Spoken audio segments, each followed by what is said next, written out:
Well, good morning. How are you all today? And welcome to Integrative Preparedness. I want to talk for a few minutes today about the end times. Are these the end times? Should you prepare for the end times? And if so, how? So I know a lot of people have an interest in this, and it's driven. It gets driven, every now and then. Right now, by what's happening over with Israel, and I'll warn you right now, we're going to wander a little bit into some theological weeds. We're not going to stay there for very long, hopefully. But it's important that we do so because this is the lens through which many of people see it. And I think many of you who do see it through that lens will find this interesting. And even if you're not a particularly religious person, I think you will also find it interesting. So we will get to that. Before I say that, you may have noticed that I haven't been talking about our mugs lately. That is because we got so snowed under with orders, we were running behind on deliveries and production and deliveries, and it takes quite a bit, and it surprised us, and it was because of this one here. This has become our most popular one, the only commie idea that liberals hate. But we're finally caught up. And as a matter of fact, the last big shipment's just going out today. So if you've ordered one of these or any of the others, and you haven't gotten it yet, it either went out earlier this week or probably it's going out today if it hasn't already gone out. So if you're not familiar with these, we have a lot of great mugs that we offer over on our website, stonemont.us. Get you one because everything tastes better out of one of these. Oh, I didn't show you that. Isn't that cool, man? I mean, okay, you want something to start a conversation with. There you go. By the way, Mark, and I know you know who I am. I saw that your orders were the ones going out today. Okay, back to this. To start with, I'm gonna make a couple of points.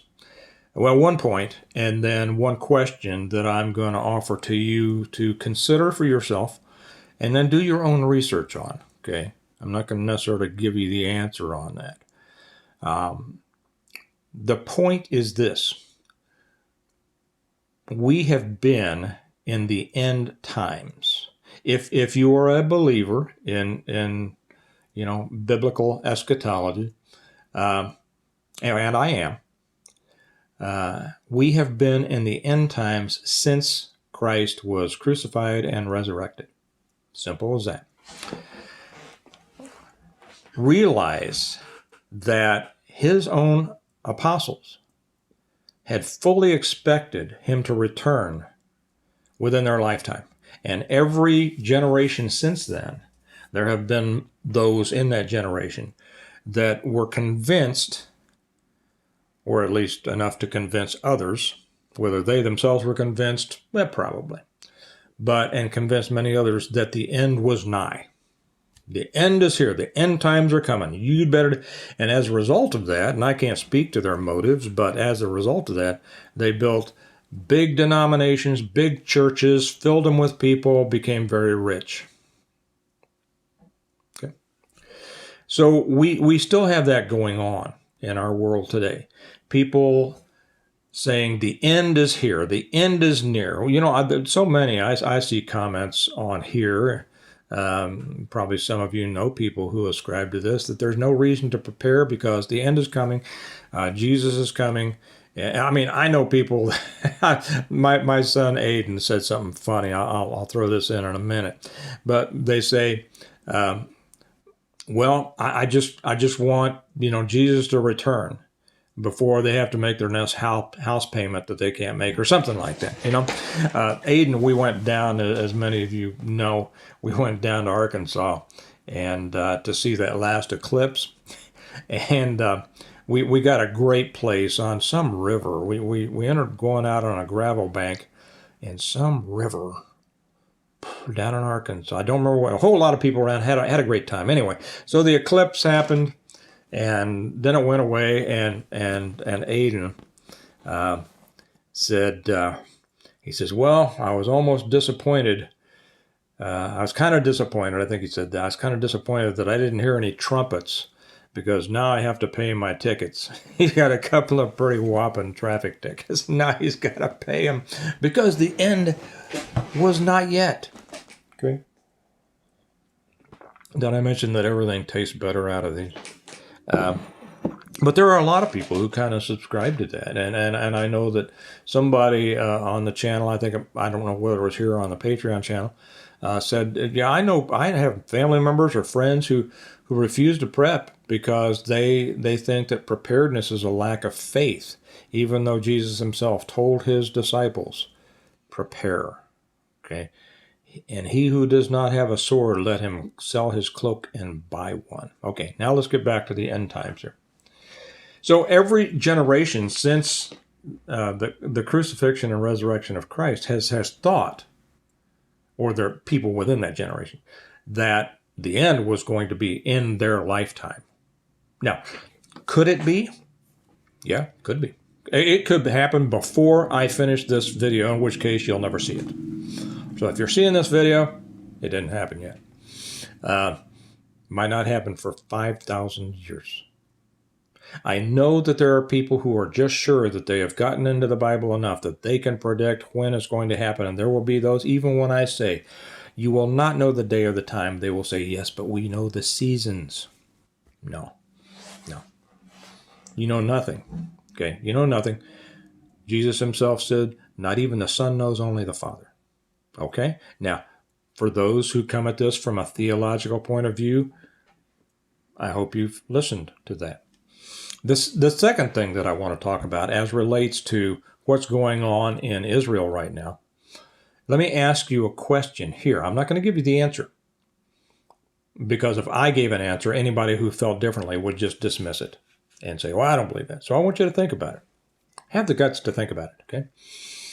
Is the nation of Israel, as is talked about in what we call the Old Testament, the same as the state of Israel or the country of Israel?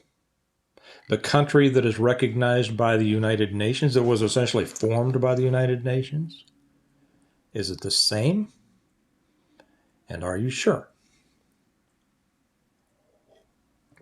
Now we're getting into what I really want to, and you consider those things. Now let's get into the meat of this. People who think that the end is nigh because of what's happening on Israel forget something very important. They forget something very important, and that is the entire Old Testament. And they'll say, but Steve, I'm basing everything that I believe on the Old Testament, along with some stuff in Matthew and Revelation. Okay. But you've picked out little things and you haven't seen the whole story. How many times has Israel, the nation of Israel, not necessarily the country, okay, or the state, the United Nations recognized state of Israel. Well, let me put it this way. The Old Testament is one long story of God blessing who is called his chosen people, them turning their backs on God, going their own way into their sinful ways, God punishing them turning back as a result of that punishment, God forgiving them, God being with them again and blessing them, then those people turning their back on God again, going their own prideful way, God having to punish them again, them repenting as a result of that punishment, coming back to God, God forgiving, God again. It's a circle. The entire Old Testament. That is the story. That is the story. And of course, that leads up to, the fulfillment of the promise through Jesus Christ. And all of that shows that we're not good enough. I'm not going to make this a sermon here. But the thing is, whenever the nation of Israel has turned its back on God, stick with me here, God has punished them. Has Israel turned its back on God now? Because we're told we can't turn our back on Israel because they are Israel, right? Have they turned their back on God again? Well, let's take a look at it. Is Israel particularly theologically driven? Not really. Not really. I mean, there will be some who think just because they're Jews, oh yeah, well they're Old Testament. No, many of their opponents are theologically driven. The Muslims are theologically driven. Okay, but not all, but many. Israel, the country, the state of Israel, is politically and economically driven. Okay. I know you've heard about the red heifers and all these stuff and the rebuilding of the temple and all. That is a segment within that, but that is not the entire country. Now, what do you know about Israel? Let me ask that. What do you really know about Israel except, and maybe some of you do. And I'm not saying none of you do. Some of you probably do. Many of you probably don't. You hear about it in church. You hear about it in the Bible, But what do you know about the state of Israel? Did you know that Tel Aviv, for instance, is considered the gay capital of the world? Now, I'm not making a judgment here myself. It's not up to me to judge people. Okay. Did you know that they are voted by, apparently, I don't know this by personal experience, I know it by reading it, okay, that Israel is considered extremely LGBTQ friendly? I think that just surprised a lot of people out there. Okay, it is. They have the gay pride festivities are apparently famous throughout the world in the gay community. Is that a surprise to some of you? I think probably it is. Let me ask this. In the Old Testament, is this kind of behavior approved of or celebrated by God? I'll leave it to you to answer that question. You know what the answer is. Is it condemned? And you know what the answer is that way too. Why did God destroy Sodom and Gomorrah and other places? Because of sin? Yeah. Because of unrepentant sin. Because the people gave themselves over to lusts and human desires. Right? Right. And what did God do when those things happened? He punished Israel. He turned his back on Israel. And you know how he did that many, many times? He brought their enemies against them. He turned some friends into enemies. Are you familiar with the slavery of Egypt? Are you familiar with the Babylonian exile? Are you familiar with many of the times? It's right there in the Old Testament. Just go read it. Many times that God used the enemies of Israel to come punish them for turning away from him. Now, I will give my opinion on this. And some of you may disagree, and that's all right. Don't be mean about it. Don't be insulting in the comments, or I'll just, that's stupid. Don't be rude in my house, is what I'm saying. And I know that this kind of thing can really bring that out of people, and I don't stand for it. I don't stand for idiocy or rudeness. So if you're going to be rude or something like that, keep it to yourself or take it somewhere else. My opinion is that I think this very possibly could be what's going on, and I take that from a a theological perspective. Just because people are going against Israel does not mean that the end has come. It could be that God has turned his back on them once again as a result of them turning away from him. Okay, simple. Now, let's get back out from the theological weeds and back onto the fairway. Okay, what does this mean?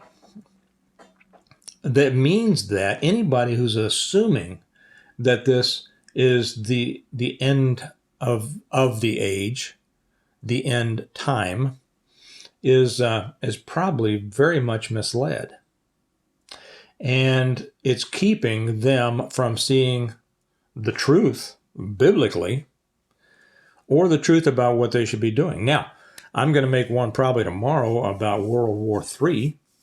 I think that it's very possible we could be coming into that. I'll give my reasons then and what I think you should do about it. But the problem with this is keeping many people from preparing.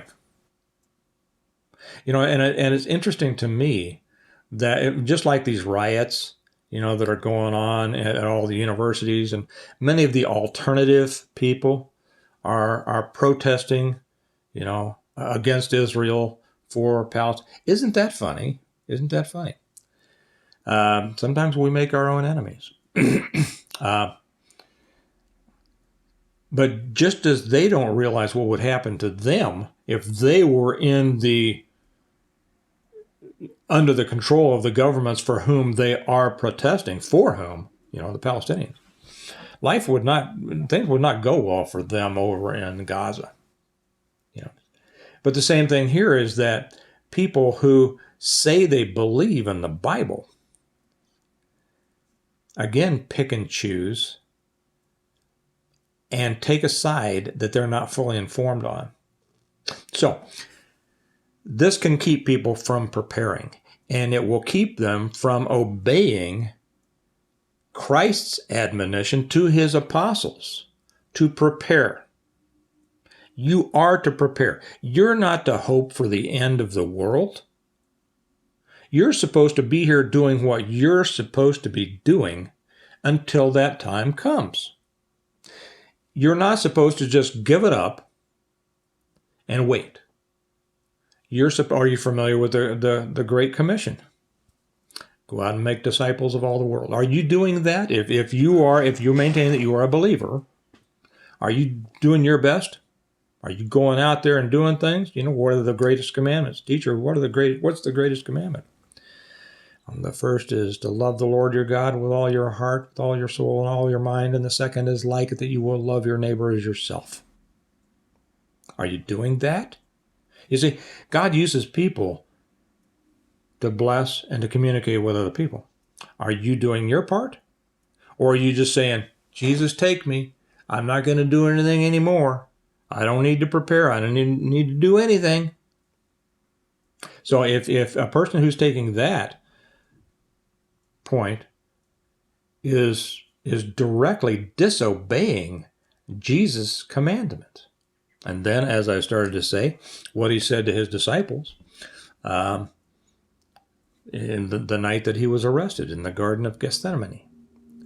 He says, he asked him, he says, when I was with you, did you lack anything? No, Lord, we lacked nothing. He says, okay, now I'll be leaving. I will no longer be with you. And now, he who has a purse, take it, a traveling bag, and scrip, okay, money. And he who does not have a sword, let him sell his cloak and buy one. What does that mean? Just to carry something extra around? No. And there will be some. I've had preachers, pastors, priests argue with me on this one, and they are totally misled. They said, "Well, Jesus said to have a sword, but don't use it." And I said, where in the world did you get that? And of course, that comes from when Peter sliced off the ear of the servant, and Jesus healed it and said, "Put your sword away," because that was improper. Peter was intruding upon the will of God. Okay, but a sword is not a defensive. People will say, well, it's a defensive weapon. It's not an offensive weapon. Well, in a way, that's true. But if all Jesus had wanted you to do was to defend yourself against attack, he would have said, go buy a shield. You see, a shield is defensive. A sword is offensive. You don't protect yourself by simply standing there and blocking every blow that the other guy with a sword has. You use it to end the fight. Simple as that. So my answer to these things are no. Well, we are living in the end times. I speak as a believer in that. That's my theological position. I believe we are living in the end times. Whether that's today, whether it's 10,000 years from now, none of us know.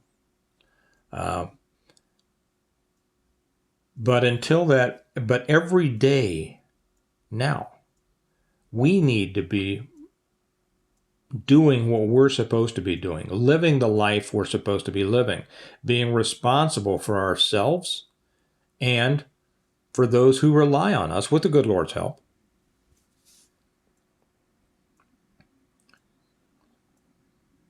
And we are not to hope for the end, but we should be ready for it all the time.